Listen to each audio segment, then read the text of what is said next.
High বন্ধুরা, এই যে জুসটা দেখতেছেন এটা হচ্ছে স্প্যানিশ ব্যানানা লাচ্ছি। তো স্প্যানিশ ব্যানানা লাচ্ছি কিভাবে বানাতে হয় আজকে আপনাদের সাথে এই রেসিপিটা শেয়ার করব A to Z। আর অনেক ভালো এবং অনেক সুস্বাদু একটা রেসিপি। আশা রাখি অন্য লাচ্ছি রেসিপির চাইতেও অনেক বেশি ভালো এই রেসিপিটা। অবশ্যই আপনারা এই রেসিপিটা A to Z দেখবেন এবং হচ্ছে বাসায় বানিয়ে খাওয়ার চেষ্টা করবেন। তো চলেন বন্ধুরা, এমন পারফেক্ট একটা রেসিপি আমরা শুরু করে দেই। আসসালামু আলাইকুম বন্ধুরা, আমি Saidul Islam, Saudi Arab, Riyadh city, barista F&B online ট্রেনিংয়ের পক্ষ থেকে আপনাদের জন্য আজকে নতুন আরও একটা জুস রেসিপি নিয়ে হাজির হয়ে গেলাম। আজকে আমি যে জুস রেসিপিটা দেখাতে যাচ্ছি সেটা ছোট থেকে বড় সবাই অনেক বেশি পছন্দ করে এবং অনেক বেশি ভালোবাসে এবং সবাই এটা ড্রিঙ্কস করার জন্য সবসময় চেষ্টা করে। একদম সহজ একটা রেসিপি এবং হচ্ছে অনেক ভালো এবং অনেক হেলদি একটা রেসিপি। আজকে যে রেসিপিটা দেখাতে যাচ্ছি সেটা হচ্ছে স্প্যানিশ ব্যানানা লাচ্ছি। আমরা তো ব্যানানা লাচ্ছি কতই খাই, কত রেস্টুরেন্টে বা নিজেরা বাসায় বানিয়ে কত ক্যাফে আমরা ব্যানানা লাচ্ছি খেয়ে থাকি। ব্যানানা লাচ্ছির জন্য আমরা অনেক বেশি পাগল।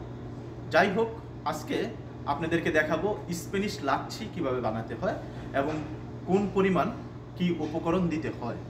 তো চলেন বন্ধুরা, কথা না বাড়িয়ে আমাদের লাচ্ছি রেসিপিতে আমরা চলে যাই। আর এই ব্যানানা লাচ্ছির জন্য প্রথমেই আপনাকে একটা ব্লেন্ডার নিয়ে নিতে হবে। তো এই যে ব্লেন্ডারের জগটা আমি নিয়ে নিলাম, তো এটা এখানে রেখে দিলাম। তারপর আপনার লাগবে কনডেন্স মিল্ক। অবশ্যই কনডেন্স মিল্ক ব্যবহার করতে হবে। আর একটা কথা বলে রাখি, এটার ভিতরে কিন্তু এক্সট্রা কোনো সুগার দেওয়া লাগবে না। আমরা যে লাচ্ছিগুলো বানানোর সময় কিন্তু আমরা এক্সট্রা একটা সুগার ইউজ করি, কিন্তু এখানে এক্সট্রা কোনো সুগার দেওয়া লাগবে না।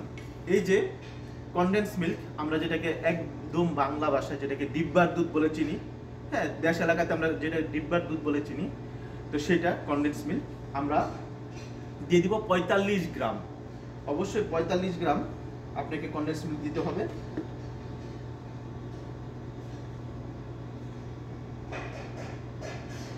মনে রাখবেন, একটা রেসিপির জন্য 45 গ্রাম কনডেন্স মিল্ক দিবেন, সেক্ষেত্রে আপনি টেস্টটা অনেক বেশি ভালো পাবেন।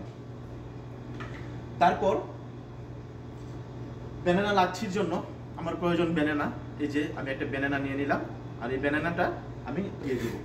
আর অবশ্যই একটা জিনিস লক্ষ্য রাখবেন, ব্যানানার সাইজ যদি অনেক বেশি বড় হয় তাহলে হাফ ব্যানানা দেওয়ার চেষ্টা করবেন, আর যদি ব্যানানা একটা হয়, মিডিয়াম হয়, তাহলে একটা দিবেন।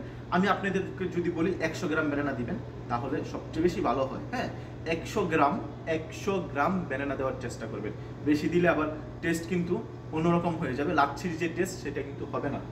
তো আমি এই যে ব্যানানা দিয়ে দিচ্ছি।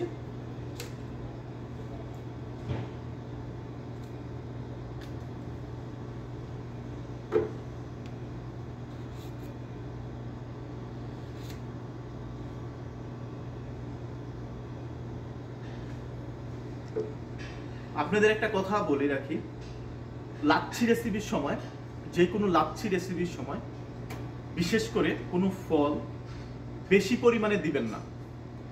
লাচ্ছি মানে হচ্ছে জাস্ট ফলের যে ফ্লেভারটা, সেই ফ্লেভারটা পাওয়া, আর কোনো কিছুই না কিন্তু। হ্যাঁ, ফলের যে ফ্লেভারটা, সেই ফ্লেভারটা পাওয়া। সেজন্য বলবো অবশ্যই ব্যানানা একটু কমিয়ে দিবেন, বা যে কোনো ফল একটু কমিয়ে দিবেন, যেন শুধু ফ্লেভারটা আসে। আর অবশ্যই আরও একটা জিনিস মনে রাখবেন,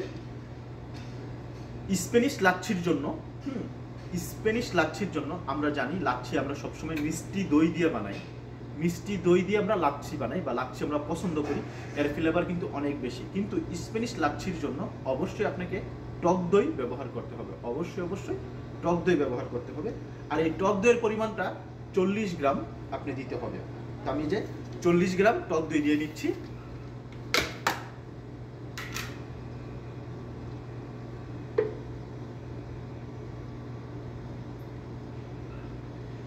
চল্লিশ গ্রাম টক দই নিয়ে নিলাম।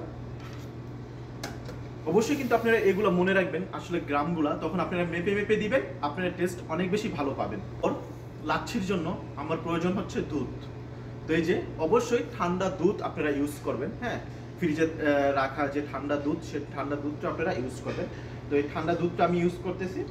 এই উপকরণগুলো দেওয়ার পর আপনারা 120 গ্রাম, হ্যাঁ 120 গ্রাম শুধু দুধ দিয়ে দিবেন, বেশি কিন্তু দিবেন না, জাস্ট 120 গ্রাম দুধ দিবেন।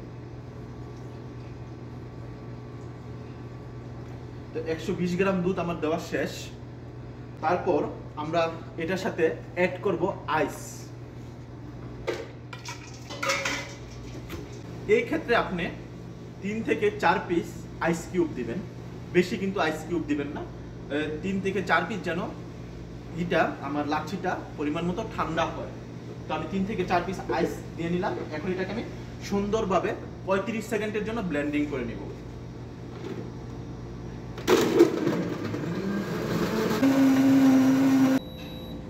এই যে আমি আমার কাপ নিয়ে নিলাম, বা হচ্ছে যেটাতে আমি হচ্ছে লাচ্ছিটা ডালবো সেই জগটা নিয়ে নিলাম, অথবা গ্লাসটা বলতে পারেন, নিয়ে নিলাম। এখন আমি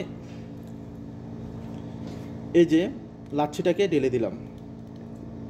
দেখতেছেন কত সুন্দর, কত ভালো একটা লাচ্ছি হয়েছে, কালারটা দেখতে পারতেছেন।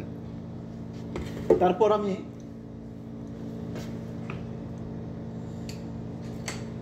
হালকা একটা ডেকোরেশন দিয়ে দেওয়ার চেষ্টা করব।